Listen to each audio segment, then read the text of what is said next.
Floyd Collins नामी ये शख्स केंटकी में मौजूद एक केव के अंदर खोज की नीयत से घुसता है। वो खोज के लिए एक ऐसे रास्ते से जाता है जो कि बहुत ही सकड़ा था, जिसमें जाने की हिम्मत आज तक किसी ने भी नहीं की थी। वहीं उसकी बदकिस्मती इतनी कि एक 15 किलो का पत्थर उसके पैर पर गिर जाता है और फिर वो अपने जीवन के 13 दिन उसी केव में गुजारता है। स्वागत है आप सभी का एक और नई वीडियो में।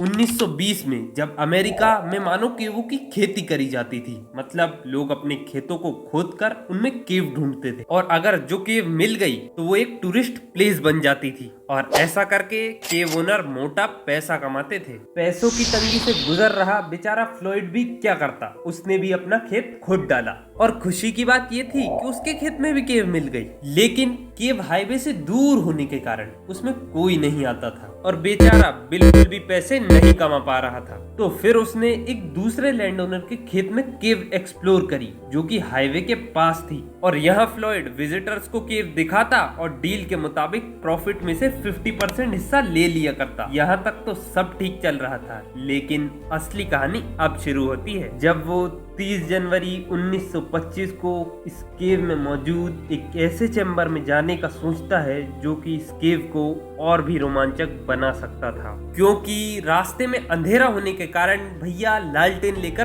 पहुंच जाते हैं और रास्ता इतना कठिन था कि क्या ही बताऊं। कई जगह उसके शरीर में नुकीले पत्थर चुभते तो कई जगह हाथ हिलाने तक की जगह नहीं थी और वो जैसे तैसे उस चैम्बर तक पहुंच जाता है। लेकिन तभी उसकी लालटेन की रोशनी कम होने लगती है, जिस वजह से केव से बाहर निकलना ही सुरक्षित था और वो ऐसा ही करता है। लेकिन उसकी लालटेन उसके हाथ से छूटते ही टूट जाती है। फिर तभी अचानक से उसके ऊपर लगभग 10 से 15 किलो के पत्थर गिर जाते हैं। काफी कोशिश करने के बाद भी वो पत्थर टस से मस नहीं हो रहे थे और वो वहां से निकल नहीं पा रहा था। तो ऐसे में मदद की आवाज लगाने के अलावा उसके पास कोई रास्ता नहीं बचता है। फ्लॉयड को फंसे हुए पूरे 24 घंटे बीत चुके थे और सुबह जब लैंड ओनर केव के पास आता है तो उसे फ्लॉयड के कपड़े वहां मिलते हैं और वो हैरान हो जाता है और थोड़ी अंदर और जाने पर उसे फ्लॉयड की आवाज सुनाई देती है, हेल्प हेल्प। और ये खबर आग की तरह पूरे शहर में फैल जाती है। दर्जनों लोग वहां पहुंच जाते हैं, लेकिन केव के अंदर जाने को कोई भी तैयार नहीं था।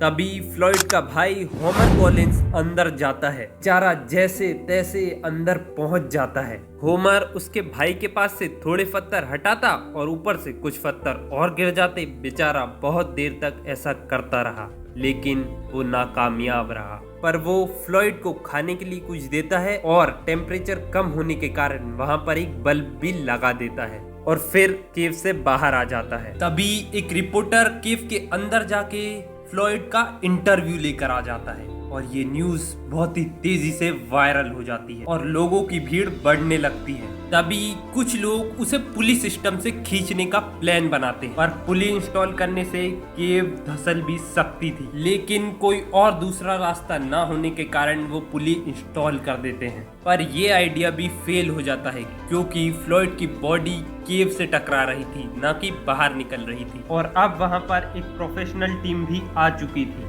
और टीम का एक मेंबर केव के अंदर फ्लॉयड के पास जाता है और ऊपर भीड़ बढ़ने के कारण केव में पत्थर गिरने लगते हैं और वो तुरंत केव से बाहर निकल जाता है और केव कोलैप्स हो जाती है। पर फ्लॉयड अभी भी जिंदा था क्योंकि उसकी सांसों की जानकारी उसके पास लगे बल्ब से कनेक्टेड एक रेडियो एम्पलीफायर से मिल रही थी और अब ये रेस्क्यू टीम के लिए एक बहुत बड़ी चुनौती बन चुकी थी। और अब रेस्क्यू टीम के पास सिर्फ एक ही ऑप्शन बचा था कि वो ऊपर से केव को खोदते हुए फ्लॉयड के पास पहुंचे और टीम ने खोदना शुरू कर दिया। वहीं फ्लॉयड को फंसे हुए पूरे 12 दिन बीत चुके थे और उसे नहीं पता था कि उसे निकालने के लिए उसके ऊपर किस लेवल का रेस्क्यू ऑपरेशन किया जा रहा था। एम्पलीफायर ने भी रीडिंग बताना बंद कर दी थी और अब तक पूरे 30 घंटे बीत चुके थे और रेस्क्यू टीम अभी तक 60 फीट का एक रास्ता नहीं खोद पाई थी और 14वें दिन